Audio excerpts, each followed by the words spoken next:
পরম এই ভালোবাসা কেবল তীব্র বা গভীর নয়, সাধারণ লৌকিক ভালোবাসা থেকে এর গুণগত মান ভিন্ন। কি সেই পার্থক্য? ভালোবাসার গুণগত শ্রেণীভেদ কি করে হয়? উদাহরণস্বরূপ জাগতিক ভালোবাসার কথা বলা যায়। সেখানে তো কত প্রকার ভেদই দেখি। সন্তানের প্রতি জননীর ভালোবাসা, স্বামী স্ত্রীর পরস্পরের প্রতি ভালোবাসা, পিতামাতার প্রতি, আত্মীয় বন্ধুর প্রতি ভালোবাসা, কিংবা নাম যশ অর্থের প্রতি আকর্ষণ, এই সবই ভালোবাসা, কিন্তু এর কোনোটিকেই পরম বলা যাবে না। তাহলে কোন বিশেষ গুণটি এই সাধারণ ভালোবাসাকে অসাধারণ করে তোলে, পরম করে তোলে? সেটি হচ্ছে শুদ্ধ অহেতুকী ভালোবাসা। সেই পরম প্রেম ব্যতীত অন্য সব ভালোবাসাই আত্মকেন্দ্রিক বা স্পষ্ট ভাষায় বলা যায় স্বার্থ গন্ধযুক্ত ভালোবাসা। হয়তো এক কথায় অনেকেই আপত্তি করতে পারেন, তারা সন্তানের প্রতি মায়ের বাৎসল্য এবং স্বামী স্ত্রীর প্রতি ভালোবাসাকে বলবেন নিঃস্বার্থ ভালোবাসার উদাহরণ। জগতে এ ধরনের ভালোবাসা দুর্লভ হলেও একেবারেই নেই তা নয়, এই তাদের মত। অন্তরের গভীরে সেখানেও এক স্বার্থবুদ্ধি কাজ করে। কেন না, ভালোবাসার পাত্রটিকে কেন্দ্র করেই তাদের এই ভালোবাসা বিকীর্ণ হচ্ছে। মা শিশুকে ভালোবাসছেন শিশু বলেই নয়, বাসছেন তারই শিশু সন্তান বলে। সুতরাং তার ভালোবাসাটি নিজেকেই কেন্দ্র করে আবর্তিত। এইভাবে সর্বত্রই দেখা যায় আপাত নিঃস্বার্থ সমস্ত ভালোবাসারই কেন্দ্রবিন্দুতে রয়েছে একটা সূক্ষ্ম স্বার্থবোধ। সব ব্যাপারেই এসে পড়ছে অহং, আমি, আমাকে বা আমার বোধ। এমনকি একটা শিশুও যে একটা পুতুল ভালোবাসে, তার কারণ সে জানে এটি তার নিজের পুতুল। এই রকম সব ভালোবাসার ক্ষেত্রেই জড়িত আছে আমার অধিকার বোধ। সেই জন্যই একে বলা হয় স্বার্থপর ভালোবাসা। একমাত্র ঈশ্বরের প্রতি ভালোবাসাতে কোনো স্বার্থের সম্বন্ধ থাকে না। তাকে যখন ভালোবাসি তখন একবারও মনে হবে না যে তিনি একমাত্র আমারই দেবতা, অন্য কারণ নন। তাকে ভালোবাসি, তাকে ভালোবাসা যায় বলেই। সুতরাং কোনো অধিকার বোধ সেখানে কাজ করে না। তাকে ভালোবাসার সময় কখনো মনে হয় না তিনি আমার একান্ত নিজস্ব সম্পদ।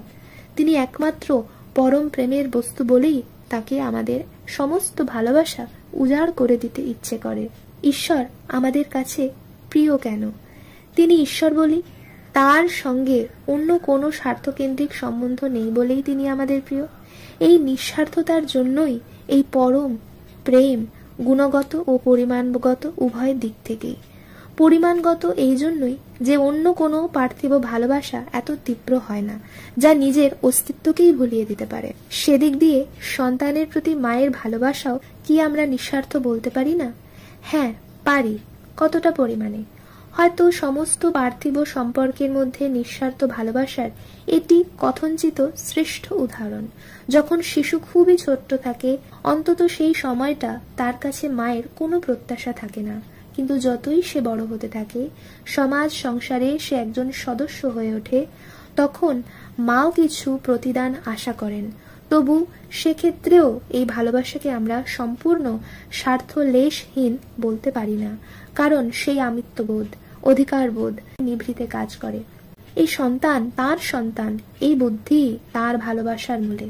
অন্যভাবে বলা যায়, শিশু তো মায়েরই প্রতিরূপ, তাই তাকে ভালোবাসা নিজেকে ভালোবাসারই এক রূপান্তর মাত্র। তিনি নিজেকে ভালোবাসেন, তাই সন্তানটিকেও ভালোবাসেন। সেই জন্য সেটি হয়ে যায় স্বার্থযুক্ত।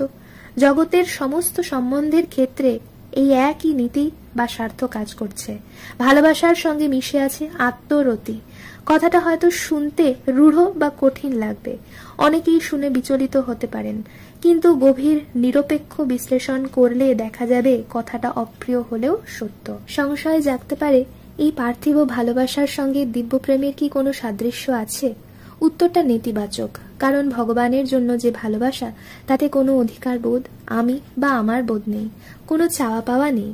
এই দিব্য প্রেমের শ্রেষ্ঠ দৃষ্টান্ত বৃন্দাবনের গোপীদের জীবন। সেখানেও কি দেখি? সেখানেও মনে হয় প্রথমে যেন তাদের আমার কৃষ্ণ এই বোধ কাজ করছে। হয়তো সে বোধ আছে, কিন্তু তারা তাদের ভালোবাসার পাত্রকে একান্ত নিজের করে রাখেননি। জানতেন ভগবান কেবল তাদের একার নন, তিনি সকলের।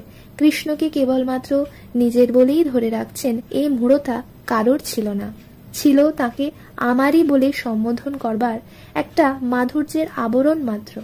এই আমার বোধ আত্মরতি নয়, অহংবোধ নয়, কারণ এখানে সকলেই জানে যে ভগবান কারো একার প্রেমাস্পদ নন।